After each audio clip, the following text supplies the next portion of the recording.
নমস্কার বন্ধুরা, আমি রাখি স্টোরিজে তোমাদের সবাইকে স্বাগত। বন্ধুরা, তোমরা বুঝতেই পেরেছো আজ আমি আর একটা চিকেনের রেসিপি নিয়ে এসেছি। বন্ধুরা, চিকেন কষার এই রেসিপিটা ভীষণই টেস্টি আর খুবই কম সময়ে এই রেসিপিটা রেডি হয়ে যায়। তো আমার এই রেসিপিটা তোমাদের কেমন লাগলো প্লিজ আমাকে জানিও, আর আমার চ্যানেলটাকে প্লিজ প্লিজ সাবস্ক্রাইব করে দিও। তো আমি রেসিপিতে চলে যাই। আমি 3টে আলু খোসা ছাড়িয়ে নিয়েছি। এবার আমি একটা মশলার ব্যাটার রেডি করছি। তার জন্য আমি একটা গোটা রসুন নিয়েছি, আর একটু আদা নিয়েছি এক টুকরো, আর একটা গোটা পেঁয়াজ, আর একটা গোটা টমেটো। এই সবগুলো আমি একটা স্মুথ একটা মশলার একটা পেস্ট বানিয়ে নেব। আর এবার আমি আলুটা ভেজে নেব। তো তার জন্য আমি ফ্রাই প্যান বসিয়ে তাতে তেল দিয়ে দিয়েছি, আর এবার আলুগুলো দিয়ে দিয়েছি। তো আলুগুলো দিয়ে এবার বেশ গোল্ডেন ফ্রাই হওয়া অবধি আমি ভেজে নেব। তো আমার আলুটা ভাজা হয়ে গেছে বন্ধুরা, দেখো কি সুন্দর করে। তো আমি এবার আলুটা তুলে রেখে দিলাম। তো আমি এই রেসিপির জন্য এরকমই আলু চেয়েছিলাম। আর তো আমার আলুটা ভাজা হয়ে গেছে। এবার আমি ওই ফ্রাই প্যানেই আরও একটু তেল দিয়েছিলাম। তারপর আমি একটা গোটা পেঁয়াজ আমি কুচো করে কেটে নিয়েছি, আর আমি সেটা ভাজার জন্য দিয়ে দিয়েছি। তো পেঁয়াজটাকেও আমি গোল্ডেন ফ্রাই হওয়া অবধি ভেজে নিয়েছি। এবার আমি যে মশলাটা যেটা বানিয়েছিলাম আমি সেটা দিয়ে দিলাম। মশলাটা দেওয়ার পর এবার আমি মশলাটা একটু কষিয়ে নেব যতক্ষণ না এটার কাঁচা গন্ধটা চলে যায়। তো মশলাটা আমি হালকা হাতে খুব ভালো করে এবার কষিয়ে নিচ্ছি। এবার আমি একটা তেজপাতা দিয়ে দিলাম, আর 1 চামচ মতো আমি হলুদ দিলাম, আর 1 চামচ লঙ্কা গুঁড়ো দিলাম। এবার এই সবগুলো একসাথে আমি খুব ভালো করে কষিয়ে নেব যতক্ষণ না হলুদের কাঁচা গন্ধটা চলে যায়। তো এই মশলাটাকে আমি খুব ভালো করে আগে কষাবো, তারপরে আমি চিকেনটা অ্যাড করব। তো আমার মশলাটা দেখতেই পাচ্ছ একটা তেল ছেড়ে দিচ্ছে।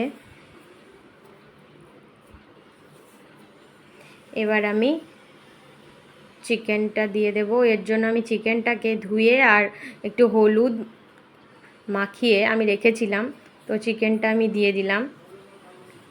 চিকেনটা দেওয়ার পর এবার খুব ভালো করে মশলার সাথে মিশিয়ে নেব। তো চিকেনটাকে আমি আরও একটু কষিয়ে নেব। এর জন্য দেখতেই পাচ্ছ বন্ধুরা, তো আমি চিকেনটাকে খুব ভালো করে কষে নিচ্ছি। তো আমি এবার চাপা দিয়ে দিলাম। পুরো রান্নাটা আমি ফ্রাই প্যানেই করব। আমি একটুখানি জল দিয়ে দিলাম যাতে মশলাটা পুড়ে না যায়, তো সেই জন্য। তো চিকেনটা খুব ভালো করে আমি এবার কষিয়ে নেব যতক্ষণ না এর মধ্যে থেকে তেলটা আবার বেরিয়ে যাচ্ছে। তো দেখো খুব সুন্দর করে আমার কষানো হয়ে যাচ্ছে। আমি জলও দিয়েছিলাম, জলটা এবার বেশ শুকিয়ে এসেছে। তো এবার ভালো করে আর একটু কষিয়ে নেব।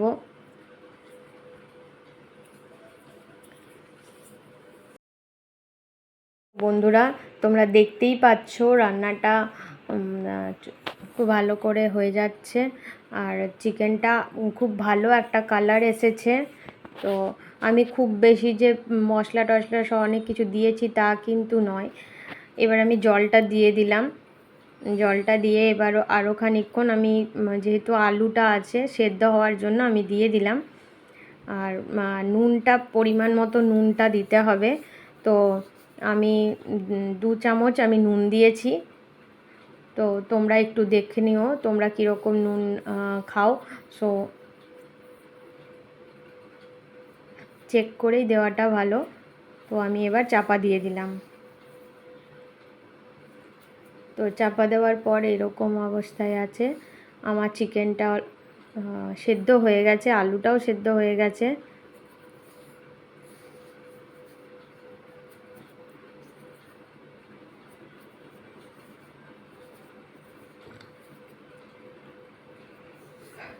একটুখানি আমি আরও একটু নুন ছিটিয়ে দিলাম, 1/2 চামচ মতো একটু নুন দিয়ে দিলাম।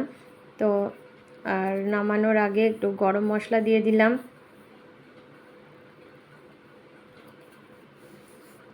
তো আমার রান্নাটা অলমোস্ট রেডি হয়ে গেছে, দেখতেই পাচ্ছ খুব সুন্দর করে একটা কালার এসেছে।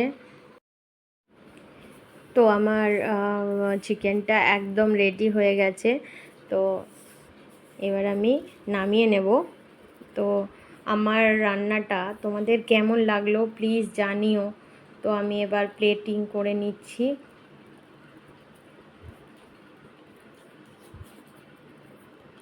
দারুণ একটা কালার এসেছে, দেখো বন্ধুরা, খুব বেশি মশলা কিছু আমি ইউজ করিনি, তার মধ্যে এত সুন্দর আর খুব টেস্টি হয়েছিল।